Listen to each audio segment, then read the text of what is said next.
Yes, I've got this on at last. I've had loads of technical problems, but I'm not going to bother you with that or my hassle.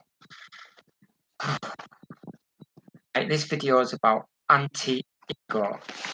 Now, originally I was going to call it non-ego, but I think problem with non-ego is I just think that where there's a mind, there's some sort of ego.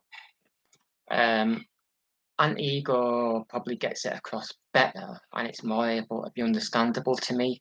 Might just be me, might be just a personal thing, and you know when I first tried to put this video on, I was actually calling it non-ego, not anti-ego. So the technical hassles have had give me a chance to revise that view. Um, I mean, to start off with, it's a difficult subject because it's so personal, isn't it? When you talk about things that are like psychological, you're wondering about your hypocrisy, if you're able to do this yourself, projections, takes one to know one, and all this sort of stuff. So let's just start with, first of all, the easier bit, which is the bit of the takes one to know one stuff, because you focus on something you can see their ego, and then you have to try and look at it in your own self. That's the easiest way for me to do it. And some other ways I probably think are just impossible. So so for me, I see ego in power easily. So there's these egoists that I think are power mad. I mean, obsessed with beating the other, obsessed with superiority, obsessed with making the other look bad, obsessed with conflict and division. Sometimes you feel that, and therefore you want to beat them for being like that. And that's where ego really gets involved, and it takes one to know one, perhaps. You sort of like think, oh well, if they weren't so much like that, I wouldn't be like this. And but still, nevertheless, you fall into a trap, and then you are like that yourself. I mean, maybe they're like that because they had them sort of feelings too. Oh well, I wouldn't be like this if you see what I mean. And therefore, anyway, just continue with my notes I wrote earlier um, about others, so you can take that others who have got this ego and look at yourself. So still continuing with the others, seem to be obsessed with splitting everyone against everyone in order to make the what I just said before possible, or that egoism, power mad, obsessed with beating the other. And I find that quite a childish label. Childish, and like the labels are childish, and the ideologies and factions, and they won't be satisfied until they've beaten the living crap out of each other in a civil war. And all of this requires power mad structures and megaphones at the top where they can brainwash the masses with millions of, and by getting through to millions of people, safe in the knowledge that only a minority have to join in. You know, they don't need to brainwash all them masses. They just need to brainwash some of them. And then you have the elections, which is the validation stamp for the state superstructure, um, given to those, yeah, that rubber stamps often inadvertently given to them. People don't think that that's what they're doing when they vote, but they are. If they knew they were doing that, they wouldn't do it. Then, after all the propaganda is seen through, they still have the tanks. So it's the final proof that it's all about ego at the top. Now, like I said, all of that poses a big problem. It means that once you see through that, and I've noticed this in other people who think similar to me, the problem becomes that you then start battering them with ego, and this is a problem because it doesn't it doesn't work. Let's say it quietly. That won't work. It won't work. They won't go away because of that. That's on the contrary of going away because of that. You're empowering them because that's exactly what they want. They want this split in society. People feeling like they can like have to criticize them, and it kind of gives them that oxygen for publicity, more people voting in elections, more validation, etc. And also, even though the most unpopular people who are in the state superstructure, um, usually, although we normally associate unpopularity with not ever going to get validated, they actually are the ones who can generate the most viewers. You see that nice trick there? The provocation types, they sell. So we're also validating our worst enemies, not just the state superstructure, but even the worst, the people that it enables. You know what I mean? The worst people it enables. So I really think people, I think similar to me, to be honest, sometimes really fall into the trap more than anyone else. And it's a kind of karma thing because anyone who gets involved in ego deserves some sort of tripping up. I think if I get, like I say, I don't think non-ego is possible. I think as soon as you all start to think as an ego, but to be anti-ego is the best we can do. And this is a challenging video for to say the least, because it's easy to say I'm anti-ego, and then you can start going on about um, Buddhism and how not to have desires and all this all the time, having ego and having all the desires. So I've got to be very, very, very careful on how we talk about this. And I haven't come. I might have had notes there, but I haven't got the notes on the main stuff that I want to talk about. Um, because I kind of want a bit of it to be spontaneous, and I want to put a bit of pressure on myself to think about it. So I think that got to kind of see through yourself in them circumstances. So rather than battering away at the state superstructure, you've got to start thinking about how is this making me? How this is making me an ego? Is it making me a power tripper? I often say that when people get into the state superstructure, the objective should be not to validate it by playing along with it now you're in there, which is what I think most people do, even the principled ones, but to try and end the institution, start arguing against them. I don't ever see it happening. I mean, like you see people say this, but I don't ever see anyone who goes into politics, and it's kind of confusing. But maybe that's changing. But nevertheless, I don't think it's a route that works. What we need to do is to not be that, not be in that world at all. We need to look elsewhere. We can be anti-ego and criticizing stuff I've gone on about without trying to beat the living crap out of it, without trying to destroy it and validate it, angst about it. Instead, look elsewhere. So that's so that you've got the balance right. You've got a criticism of the other's ego, but you haven't fell into the trap. You haven't gone there yourself and started being just as almost as bad as they are, because they might have been like I said, they might have had the same feelings about, oh well, I'm only like this because they're like that. Not an excuse. Now, so therefore, it's not an excuse for us, not an excuse for me. So look elsewhere and just have that criticism there. You know, you'd sign a petition if someone knocked at the door, but you're not gonna um, secretly hope that the bloody get the living daylights kicked out of them or any of that stuff. So I just park that over there. It's gone. Um,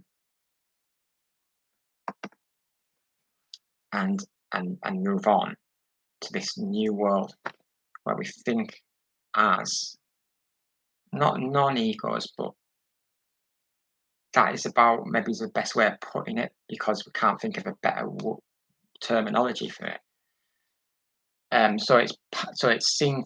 Once you've seen through, you see, you shouldn't just stay there. See, that's what people say they've seen through power, and yet they spend the rest of their lives battering away against it. I'm not quite sure that I have. You know, they've seen through it in a way, but totally immersed in it. So I don't think that's seeing through. I think seeing through implicates yourself in that, and therefore you have to take the final step going beyond that yourself to just say you've seen through ego, say you've seen through power, but continuing on in the same way regardless. seems to me to be more ego than not ego. It's like on one hand they're telling the truth, on the other hand they're not. And in my view, it probably ends up with more ego. As you say, because you're gonna start wanting the living crap to be destroyed out of them more than if you hadn't got involved in the first place. So there's clearly ego there. Um, so yeah, you don't use all the labels, but then move on. So like, what do we move on to? Well, I'd think we move on to science or um, that UFO disclosure. It's very interesting and can be approached less egotistically, I think, because it's a lot of it's like pre-conscious, pre-aware. Because I don't know, let's take academia for example. Now, he is one hell of a calm and smart thinker. He seems to not have much ego at all. He has a lot of interesting ideas, and I think a lot of these ideas are pre-conscious in him, and he hasn't quite landed. That's the way he words it himself. Like for example, interdimensionals and time travel. And I'm thinking, like, these theories, some people scoff, but I think that's just because of the time and world we're in. Like, if we were, let's just make this simple. Like, say 1,000 years ahead. I mean, maybe it only has to be next week these days.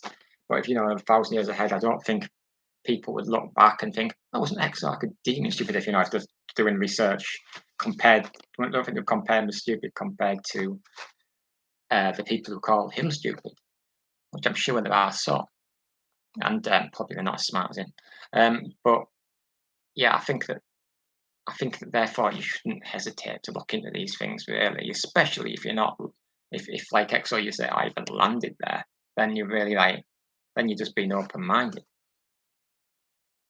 Um, and there's always danger of ego in any field, though, of course. I mean, there's a heck of a lot of um, believer v debunker stuff on UFO Twitter where the well, I mainly see the believer side because I don't want to get involved in getting debunkers battering me or whatever. So maybe that's just naturally, that echo chamber you hear about, just being guilty of that. That's all that is. And I don't want that. And I think though that I see a lot of believers or people, whether they're justified or not, having a real go at debunkers. I mean, the one that comes to mind mainly is Mick West, obviously, but there's others. What's his name? Charlie Parish and Cavalto or something like that.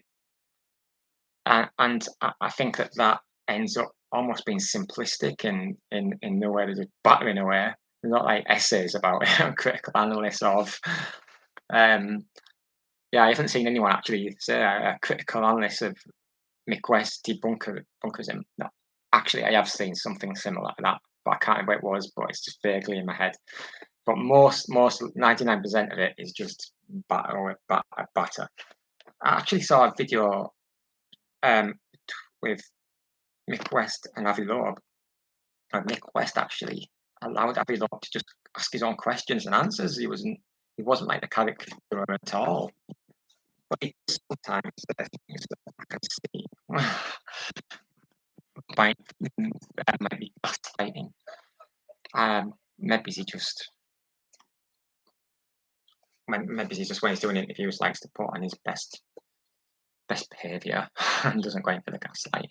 And he welcomed on that interview. He welcomed Avi Loeb's Galileo project, and that Galileo project has something that you could maybe sort of get into with me.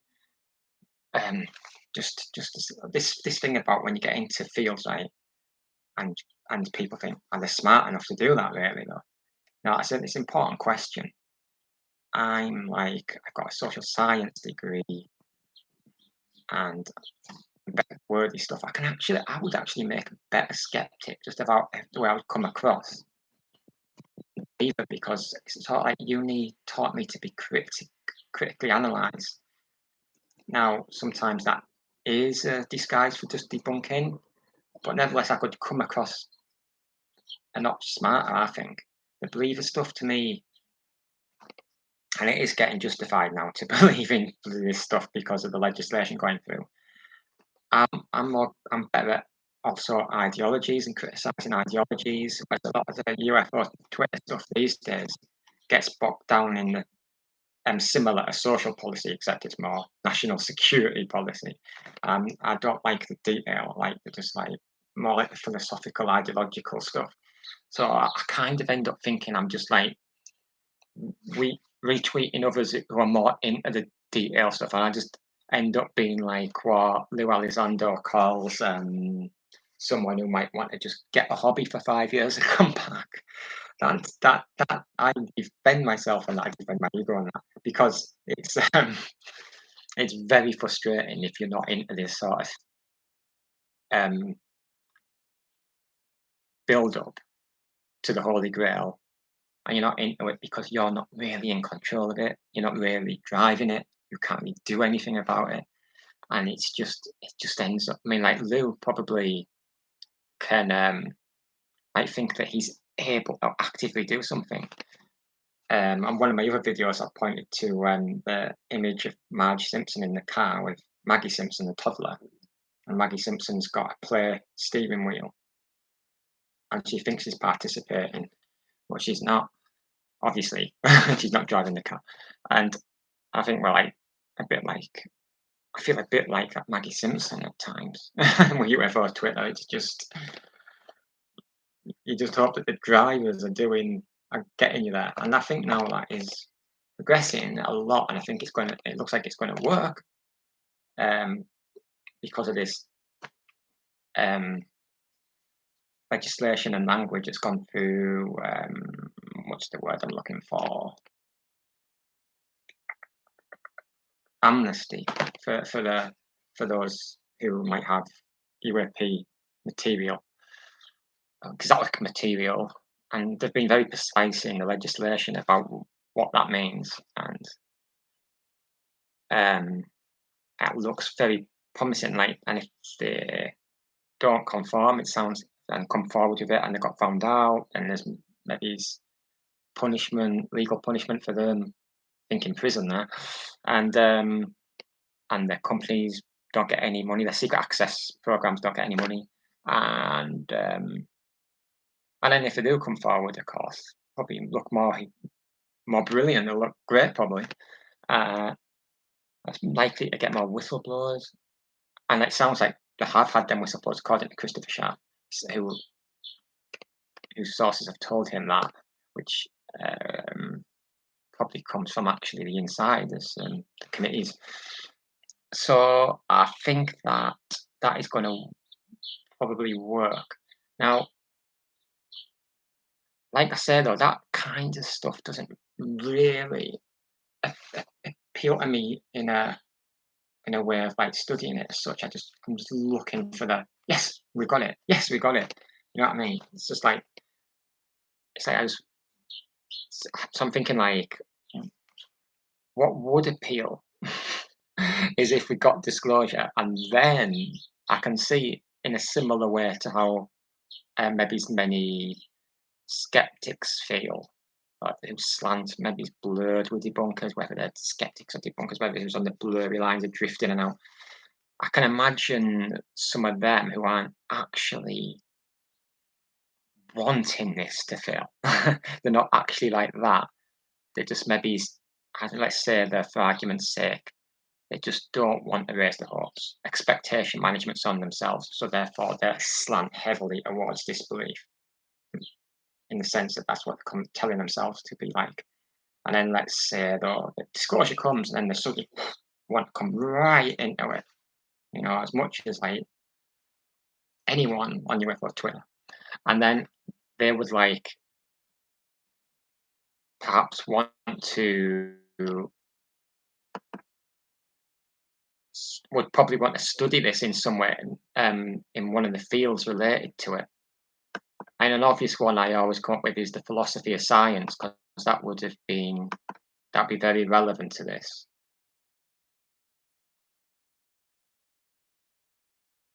Um, Position thinking, doesn't that back him up what he said about anomalies and normal science and it not being about truth as such? Yeah, and I often think Jungian psychology sort of skirts the issue. It's like some people say that Jung was involved in all this, and others say no, he just psychologizing everything he touches. But to be honest, I think he's sort of like interested, but I think that he was psychologizing. It's almost like it's playing safe. It's playing safe, yeah. It's about the exotic. It's very confusing. And I think maybe they could contribute something. It's hard to imagine if disclosure happened, because that would be so monumental. And it would change everything. But what I'm getting at here is how we move away from ego of the power mad to something that's not power mad, so that our egos that we do have find it easier not to be egotistical, rather than being bombarded with ego from others and then expected to somehow, which would help if you could do it, not be contaminated, not catch ego if you thought of it like a cold. And it is tricky, it's difficult because if it's every day and you're being bombarded with it, difficult. I could imagine some people living quietly away with a dog in the countryside in a little home, not seeing many people. I could maybe like find it much easier because then they could be more in control of how much and what they're receiving into their head. Must be easier, yeah, like that. Of course, you need some money to do that. Um, so I'm thinking that for those who aren't in that environment, that what we need maybe is a collective to move on, to move away from the power and move towards these more exo-academian way of thinking, more Jungian way of thinking. Um, at the moment, I describe as like pre-conscious. When we look at theories of interdimensionals, terrestrials, extraterrestrials, time travelers, find that very pre-conscious because, as Exo says himself, he's not landed there, and I don't think Jung ever landed there, so to speak. It's also linked to paradigm shifts, I suppose. They're looking more at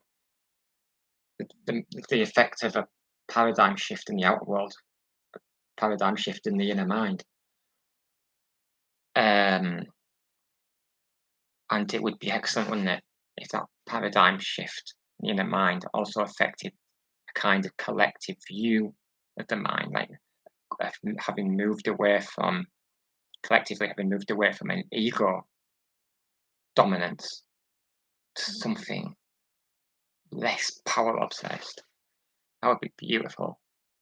And that's where maybe the Jungian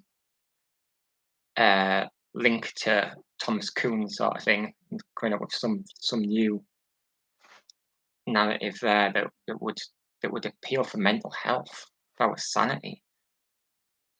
Oh, it'd be beautiful. I mean, I can't just like conjure it up in the video. So I'm always skirting around it. Um, but yeah, say I turn the volume down on the conflict, for God's sake.